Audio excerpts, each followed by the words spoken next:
Sarà una vita completamente diversa quella che, con l'inizio del prossimo anno scolastico, aspetta in località Boscarizza, il Feltrino, ITT, Forcellini, Negrelli. 20 i milioni investiti.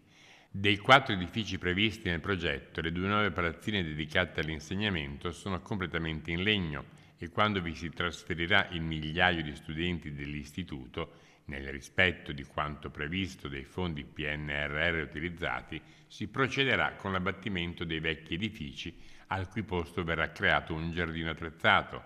Lavori, peraltro, ancora però da appaltare. Il lavoro fatto in questi anni, chiaramente grazie ai fondi del PNRR, è un lavoro importante per la città di Feltre, per la provincia di Belluno, ma soprattutto per i ragazzi che poi lo frequenteranno. Insomma, ecco, credo che sia un intervento veramente riqualificante dell'offerta scolastica e sono convinto che più le scuole sono belle, accoglienti, funzionali, moderne e più poi l'utenza la utilizza. Insomma, ecco, quindi credo che sia veramente un lavoro da fare partendo da qui, ma in realtà guardando anche a tutti gli altri istituti superiori che ci sono in provincia. Intanto c'è questa nuova struttura il cui fiore all'occhiello è sicuramente la palestra, destinata ad attirare come ora e più di ora studenti non solo del Feltrino, ma da tutta la provincia e anche da fuori, dando nuova vita allo stesso territorio su cui insiste. L'offerta, in questo caso scolastica, di qualità fa sì che sicuramente il cittadino si senta